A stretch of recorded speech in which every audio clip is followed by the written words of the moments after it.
आप सभी दोस्तों को आपके अपने YouTube चैनल ज्ञानकोश एजुकेशन पर आपका स्वागत एवं अभिनंदन है। प्यारे दोस्तों, इसके पहले हम लोग रीतिकाल का पार्ट 1 का वीडियो देख चुके हैं और उसमें 59 क्वेश्चन पर आधारित जो प्रश्न है 59 क्वेश्चन का जो मतलब हम लोग अध्ययन कर चुके हैं और आज हम लोग उसके सेकेंड पार्ट में यानी दूसरे भाग में 60 से 101 यानी कि लगभग 42 क्वेश्चन का अध्ययन आज हम लोग करेंगे। हालांकि इसके पहले का वीडियो आप लोग काफ़ी पसंद कर रहे हैं और प्रश्नों का श्रृंखला भी मैं काफ़ी अच्छा लेकर के आया हूं जो आपके हर परीक्षा के लिए, हर प्रतियोगी परीक्षा के लिए इम्पोर्टेंट है, ठीक है ना। तो इसलिए जो है कि यह पूरा वीडियो आप फिर से देखिए और आपको लगेगा पूरा वीडियो देखने के बाद यहाँ सामान्य से लेकर के खास हर तरह के प्रश्नों का श्रृंखला आपको देखने के लिए मिलेगा जो हर एक प्रतियोगी परीक्षा के लिए बहुत महत्वपूर्ण है। और आपको मैं बता दूं, रीतिकाल से हर एक परीक्षा में कम से कम 4-5 क्वेश्चन जरूर पूछे जाते हैं। तो चलिए ज़्यादा समय न लेते हुए हम लोग सीधे अपने टॉपिक पे आते हैं। दोस्तों, आपका पहला प्रश्न है 60 नंबर का जो क्वेश्चन है, ऊंचे घोर मंदिर के अंदर रहन वारी ऊंचे घोर मंदिर के अंदर रहाती है। यह पंक्ति किस कवि की है? यह पंक्ति आपको बताना है कि ऊंचे घोर मंदिर के अंदर रहन वारी ऊंचे घोर मंदिर के अंदर रहाती है। ये अक्सर पूछा जाता है पंक्ति और हर एक परीक्षा में पूछा है, टीजीटी, पीजीटी, नेट, जेआरएफ या फिर अन्य किसी परीक्षा में अक्सर पूछा जाता है। तो दोस्तों 4 विकल्प है, पद्माकर, सूदन, भूषण और चिंतामणि। तो दोस्तों सही बात है कि इसका विकल्प नंबर सी सही है कि यानी किसके जो है कि भूषण की ये पंक्ति है, भूषण की ये रचना है, ठीक है। आइए हम लोग दूसरा क्वेश्चन देखते हैं यानी कि 61 नंबर का क्वेश्चन।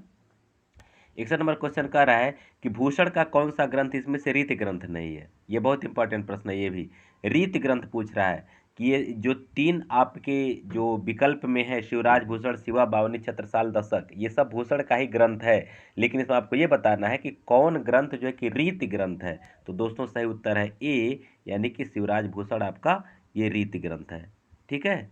तो इस तरह से जो है कि आपका ये विकल्प सही हो जाएगा, ठीक है। उसके बाद आप आइए 62 नंबर का हम लोग क्वेश्चन देख लेते हैं। 62 नंबर का क्वेश्चन क्या कह रहा है, किस कवि की पालकी में बुंदेलखंड के एक शासक ने अपना कंधा लगाया था। यानी बुंदेलखंड का शासक जो है किस कवि की पालकी में अपना कंधा लगाया था, मतलब उनके पालकी में। तो पद्माकर, सेनापति, देव और भूषण। तो सही इसका विकल्प है दोस्तों डी, यानी कि भूषण। भूषण के पालकी में जो है कि बुंदेलखंड के शासक ने कंधा लगाया था। 63 नंबर क्वेश्चन हम देख लेते हैं, शिवराज भूषण में अलंकारों की संख्या कितनी है। बहुत महत्वपूर्ण प्रश्न है, शिवराज भूषण में अलंकारों की संख्या कितनी है। तो दोस्तों सही विकल्प आप देखिए, विकल्प है आपका 4 विकल्प है, 100, 105, 320 और 210। तो इसको हमेशा याद रखिए बी, यानी कि 105 अलंकारों की संख्या शिवराज भूषण में है, ठीक है। और इसके पहले आप पढ़ चुके हैं कि शिवराज भूषण भूषण की ये रचना है। आइए हम लोग 64 नंबर के क्वेश्चन देख लेते हैं। यह भी एक पंक्ति पूछा गया है। पंक्ति क्या है, बतरस लालच लाल की मुरली धरी लुकाए, सौह करे भौहन हंसे, देन कहे नटी जाय में कौन सा रस है। भक्ति रस है, श्रृंगार रस है, करुण रस है या फिर हास्य रस है। तो दोस्तों आप इसको जान रहे हैं कि बिहारी की पंक्ति है और यह जो है कि इसमें श्रृंगार रस का वर्णन किया गया है, ठीक है। आइए हम लोग 65 नंबर का क्वेश्चन देख लेते हैं। 65 नंबर का क्वेश्चन क्या कर रहा है, भाषा की समाज शक्ति की कल्पना की समाहार शक्ति का समावेश सर्वाधिक उपयोग इसमें से किस कवि ने किया है, ठीक है ना। यानी भाषा की समाज शक्ति और कल्पना का समाहार की शक्ति किस कवि ने सबसे ज्यादा किया है, चिंतामणि, भूषण, बिहारी या फिर घनानंद। तो दोस्तों इसका सही विकल्प है सी, यानी कि बिहारी। बिहारी ने भाषा की सामासिक शक्ति और कल्पना की समाहार शक्ति का समावेश किया है, ठीक है। आइए 66 नंबर हम लोग देख लेते हैं। 66 नंबर क्या कह रहा है कि इनमें से सर्वाधिक टीकाएं किस पुस्तक पर उपलब्ध होती हैं। बिहारी सतसई, मतीराम सतसई, सुजान चरित या फिर भाषा भूषण। तो दोस्तों सही विकल्प आपका है ए, यानी कि बिहारी सतसई पर सबसे अधिक टीकाएं लिखी गई हैं। ठीक है ना। आइए 67 नंबर क्वेश्चन में देख लेते हैं। नहीं पराग नहीं मधुर मधु नहीं विकास इहकाल, यह पंक्ति किस कवि की है?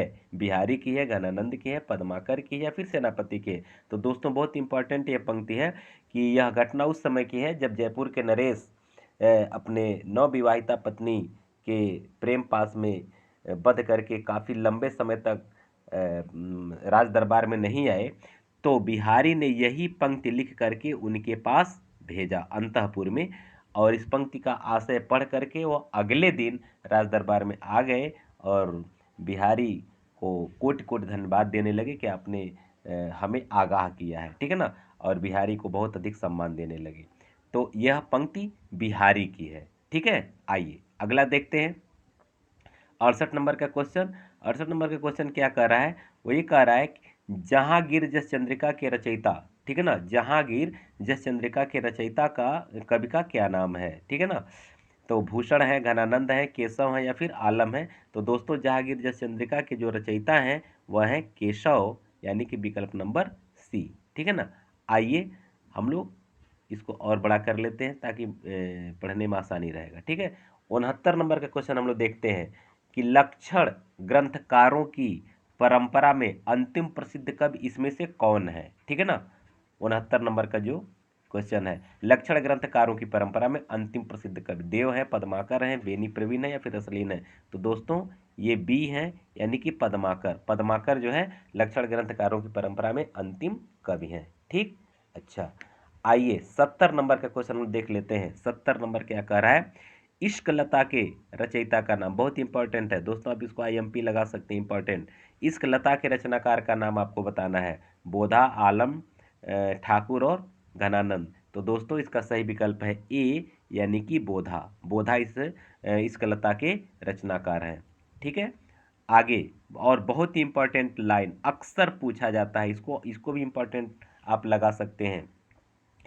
तुलसी गंग दुगो भय सुकबिन के सरदार, यह पंक्ति किसकी है? हर परीक्षा में लगभग पूछा जाता है दोस्तों, इसको याद रखिएगा, बहुत इंपॉर्टेंट है, इसलिए इसको हमेशा याद रखिएगा। यह किसकी रचना है? तो है केशवदास, चिंतामणि, भिखारी दास या फिर रहीम में? तो भिखारी दास की ये रचना है दोस्तों, इसको याद रखिए, भिखारी दास। भिखारी दास की रचना है तुलसी गंग दो भय सुकबिन के सरदार। ठीक है। आगे बढ़ते हैं 72 नंबर का क्वेश्चन हम लोग देख लेते हैं। पद्माकर कृत पद्माभरण का वर्ण विषय क्या है? वर्ण विषय यानी आपको बताना है कि पद्माभरण किस प्रकार का जो है कि यह रचना है। राज प्रशस्ति है, रस निरूपण है, नीति प्रतिपादन है, फिर अलंकार निरूपण है? तो दोस्तों सही विकल्प इसका है डी, अलंकार निरूपण। ये अलंकार निरूपण ये ग्रंथ, इसको याद रखेंगे, पद्माभरण जो है अलंकार निरूपण ग्रंथ है। ठीक है। आइए 73 नंबर का क्वेश्चन हम लोग देख लेते हैं। रीति मुक्त धारा में इनमें से किसे प्रमुखता मिली है? रीति मुक्त धारा 73 नंबर का क्वेश्चन, किसे प्रमुखता मिली है? श्रृंगार रस चित्रण, रीति निरूपण, राज प्रशस्ति या फिर भक्ति भावना? तो दोस्तों इसका सही विकल्प है ए, यानी कि श्रृंगार रस चित्रण की प्रमुखता इसमें मिली है। ठीक है। आइए हम लोग 74 नंबर का क्वेश्चन देख लेते हैं। रीति काल के किस कवि ने श्रृंगार, वीर और भक्ति रस की रचनाएं लिखी हैं? बहुत इंपॉर्टेंट प्रश्न है कि रीति काल के एक ही कवि हैं जो कि श्रृंगार की भी रचना किए हैं, वीर रस प्रधान रचना किए हैं, भक्ति रस प्रधान रचना किए हैं, और वो हैं कौन? घनानंद है, भूषण है, पद्माकर है, फिर सेनापति हैं? तो दोस्तों आपका सही विकल्प है सी, यानी कि पद्माकर। पद्माकर जो है कि यह तीनों प्रकार के रचनाएं लिखी हैं, श्रृंगार, वीर और भक्ति से संबंधित।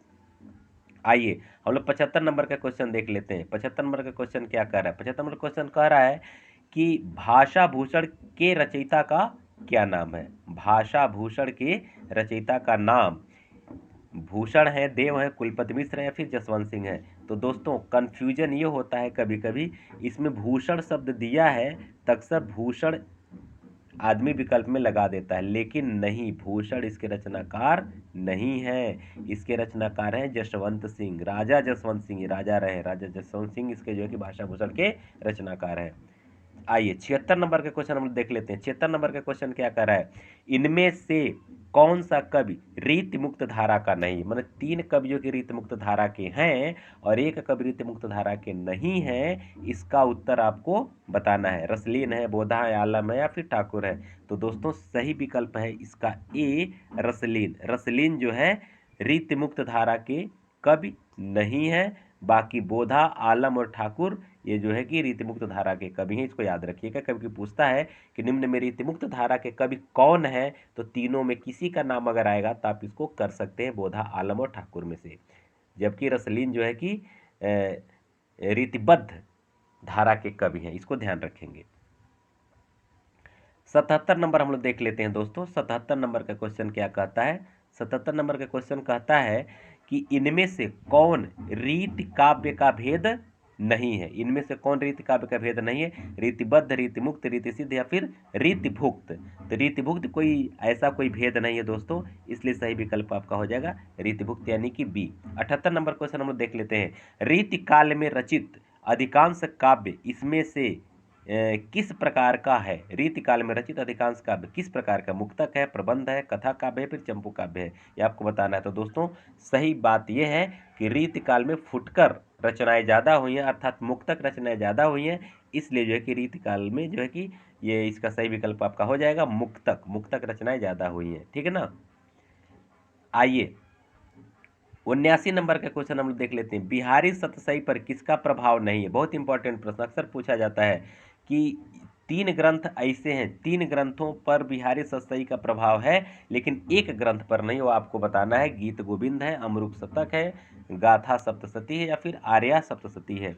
तो दोस्तों अमृत शतक पर भी प्रभाव है, आर्या सप्तशती का भी प्रभाव है, गाथा सप्तशती का प्रभाव, लेकिन गीत गोविंद का नहीं है, इसलिए आपका सही विकल्प आपका ये हो जाएगा, गीत गोविंद का प्रभाव नहीं है। बाकी 3 का प्रभाव है, अमृत शतक, गाथा सप्तशती, आर्या सप्तशती का प्रभाव बिहारी सतसई पर है, ठीक है। आइए हम लोग आगे देखते हैं 80 नंबर का जो क्वेश्चन देखते हैं। 80 नंबर का क्वेश्चन क्या कह रहा है, इनमें से कौन सा रीति ग्रंथ नहीं है। इनमें से कौन सा रीति ग्रंथ नहीं है ये आपको बताना है। भाषा भूषण है, बिहारी सतसई है, फिर भाषा पद्माभरण है या फिर कविप्रिया है। तो दोस्तों आपका 80 नंबर का जो क्वेश्चन इसका सही विकल्प है बी, यानी बिहारी सतसई।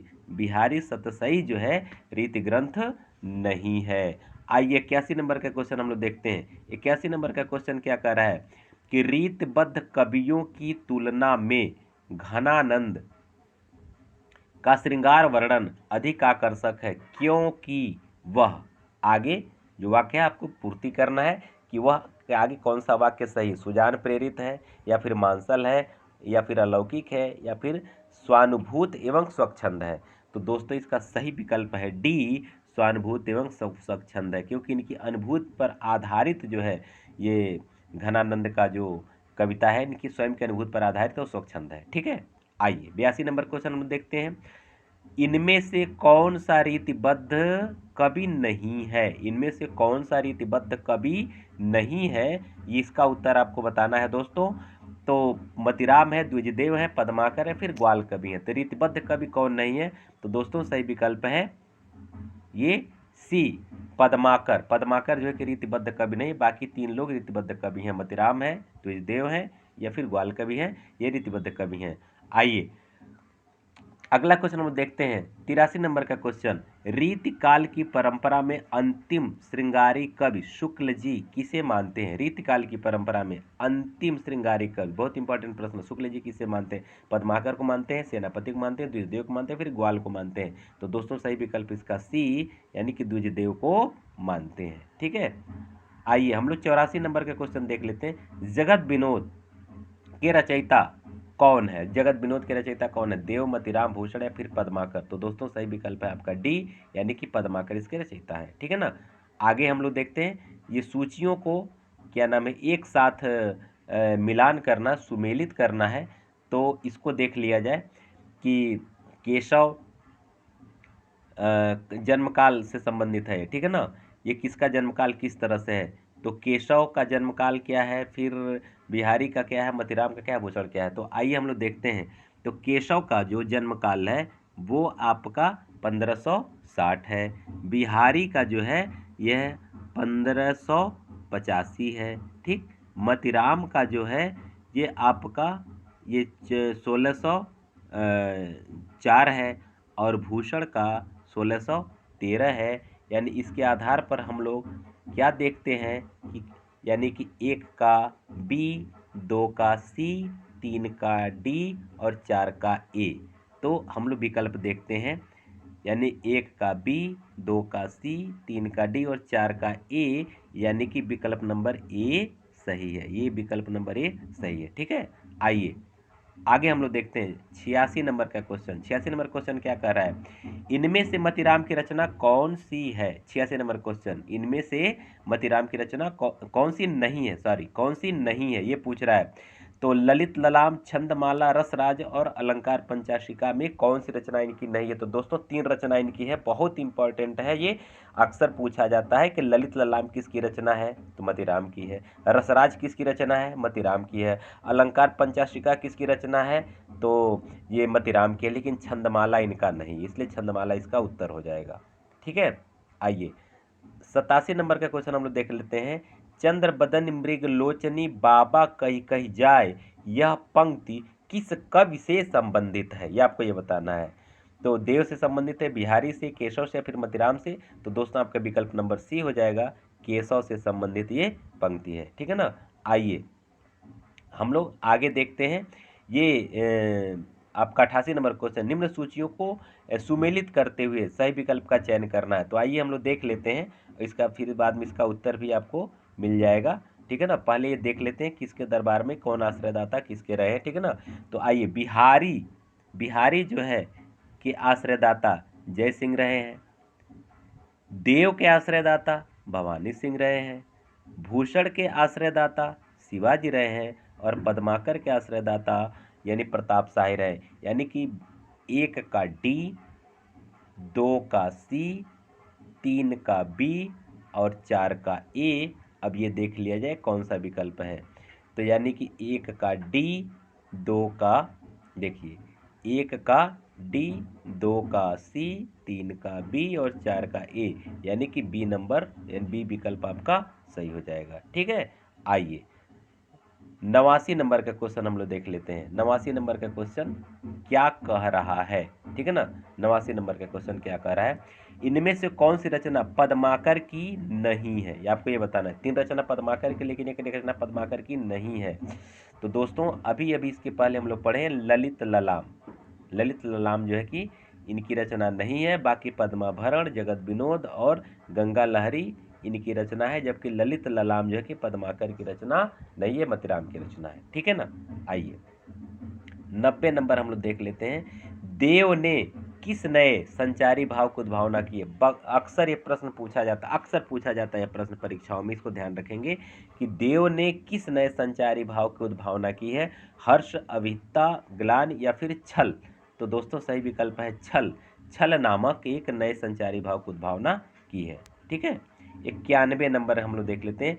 अभिधा उत्तम काव्य है, मध्यम लक्षणा लीन, यह पंक्ति किस कवि की है, ये ध्यान रखना है। बहुत इंपॉर्टेंट ये भी है, बहुत इंपॉर्टेंट है कि अभिधा उत्तम काव्य है, मध्य लक्षणा लीन, अक्सर पंक्ति पूछा जाता है किसका है, बिहारी का है, ग्वाल का है, देव का है या फिर गोप का है। तो दोस्तों सही है आपका सी, यानी कि देव का है।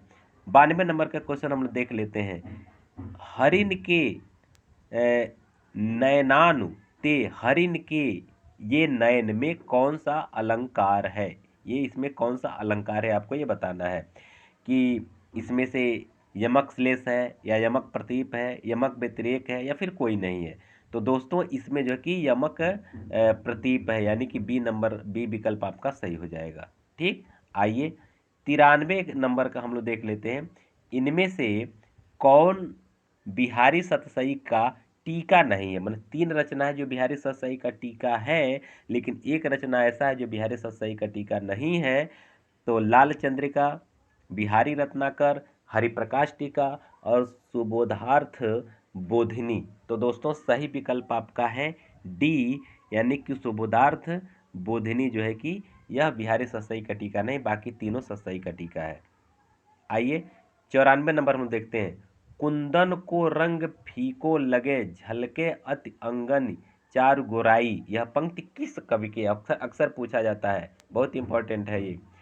तो ये आप ध्यान दीजिएगा, मतिराम पद्माकर देव या घनानंद में किसका है? तो ये मतिराम का है, ठीक है ना, ये मतिराम की ये पंक्ति, इसको ध्यान रखेंगे। 95 नंबर में देख लेते हैं, श्रृंगार लतिका के रचयिता कौन? अक्सर पूछा जाता है, श्रृंगार लतिका के रचयिता कौन है? पद्माकर, द्विजदेव, प्रताप शाह या फिर रसलीन? तो दोस्तों 95 नंबर का आपका बी विकल्प सही है, द्विजदेव, द्विजदेव की रचना है। आइए 96 नंबर में देख लेते हैं, रीतिकाल के कौन से प्रसिद्ध कवि भारतेंदु के पिता थे? रीतिकाल के कौन से कवि जो है कि भारतेंदु के पिता थे? केशव, गिरधर दास, बेनी प्रवीण या फिर गिरिधर कविराय? तो दोस्तों सही है आपका विकल्प बी, यानी कि गिरधर दास। अगला क्वेश्चन, राम सतसई 97 नंबर, राम सतसई के रचयिता कवि का नाम बताइए। ए नवल सिंह, बी जबल सिंह, सी राम सहाय दास और डी गिरधर दास? तो दोस्तों 97 नंबर का क्वेश्चन आपका हो जाएगा सी, यानी कि सी विकल्प आपका सही है, राम सहाय दास। 98 नंबर देख लेते हैं, ढेल सो बनाए, ढेल सो बनाए आए मेलत सभा के बीच, लोगन कवित की वो खेलन करी जानो है। यह पंक्ति किस कवि की है? ठीक है ना। तो आपका है ए ठाकर, बी बोधा, सी आलम और डी घनानंद। तो दोस्तों ठाकर की जगह हमको लग रहा है कि ये कुछ मिसप्रिंट है, ठाकुर होना चाहिए, क्योंकि ठाकुर ये कवि हैं, ठाकर हो सकता है कि विकल्प गलत दिया हो, तो यानी ए विकल्प ही आपका सही है, ठीक है ना। आइए हम लोग अगला क्वेश्चन देख लेते हैं, 99 नंबर का क्वेश्चन हम लोग देख लेते हैं। 99 नंबर का क्वेश्चन क्या कर रहा है, जान मिले तो जहान मिले, नहीं जान मिले तो जहान कहाँ? मैंने कहावत है, जान है तो जहान है, यानी जान मिले तो जहान मिले, नहीं जान मिले तो जहान कहाँ? यह पंक्ति किस कवि की है? ये ठाकुर की है, आलम की है, बोधा की है, फिर घनानंद की है? तो दोस्तों सही विकल्प इसका है सी, ये बोधा की है, ये बोधा की ये रचना है, जान मिले तो जहान मिले, नहीं जान मिले तो जहान कहाँ। आइए दोस्तों हम लोग 100 नंबर का क्वेश्चन देख लेते हैं, इनमें से महाभारत और हरिवंश का हिंदी पद्य में अनुवाद किस कवि ने किया है? बहुत इंपॉर्टेंट प्रश्न। महाभारत और हरिवंश का हिंदी पद्य में अनुवाद किसने किया है? गोकुलनाथ, गोपीनाथ, हर नारायण, ब्रजवासी दास या फिर गोप? तो दोस्तों सही विकल्प आपका हो जाएगा ए, यानी कि गोकुलनाथ, गोकुलनाथ गोपीनाथ। 101 यानी अंतिम प्रश्न आपका आज के वीडियो का अंतिम प्रश्न, 101 नंबर का प्रश्न, सुजान चरित्र के रचयिता कवि का नाम बताइए। सुजान चरित्र के रचयिता कवि कौन है? ये भूषण है, घनानंद है, सूदन है, फिर चिंतामणि? अक्सर इसमें कन्फ्यूजन रहता है, अक्सर लोग सुजान नामक नायिका से प्रेम करते थे, घनानंद, तो लोग इनका घनानंद का ये ट्रिक कर देते हैं, लेकिन गलत है ये सही विकल्प आपका है सी, सूदन की रचना है। सुजान चरित्र जो है किसकी रचना है? सूदन की रचना है। तो दोस्तों इस तरह से आपका यह विकल्प कंप्लीट होता है, और आज हम लोग 101 क्वेश्चन, 2 पार्ट में रीतकाल का 101 क्वेश्चन का अध्ययन हम लोग कर चुके हैं। और दोस्तों इसी तरह से आप चैनल को लाइक करते रहिए, शेयर करते, अपने दोस्तों को शेयर करते रहिए, ताकि अधिक से अधिक लोग लाभान्वित हों। बस मेरा उद्देश्य ये है कि मेरे पास जो ज्ञान है या फिर जो मटेरियल है वह मैं आपके और आपके दोस्तों तक पहुंचाऊं, और आप एक लाइक और एक शेयर कर देंगे तो आपके दोस्त लाभान्वित होंगे, और हमको एक तरह से मेरा फल, मेरा प्रसाद, मेरा परिश्रम का फल जो है कि मिल जाएगा। दोस्तों आप लोग अब तक वीडियो को देखें, इसके लिए बहुत बहुत धन्यवाद। अगर आप मेरे चैनल पर नए हैं और बाकी शेष वीडियो भी अगर आप देखना चाहते हैं तो मेरे चैनल के प्लेलिस्ट में जाकर के सारा वीडियो आप देख सकते हैं, क्योंकि लगभग मैं आदिकाल से लेकर के आदिकाल, भक्ति काल, फिर ये हिंदी साहित्य का इतिहास, कुछ पत्र पत्रिकाएं, या फिर भाषा, हिंदी भाषा की उत्पत्ति और विकास पर आदि बहुत सारे वीडियो मैं अपलोड करके रखा हुआ हूँ। प्लेलिस्ट में आप जाकर के सारा वीडियो देख सकते हैं। आप सभी लोगों को एक बार फिर कोटि कोटि धन्यवाद। आप सभी को नमस्कार।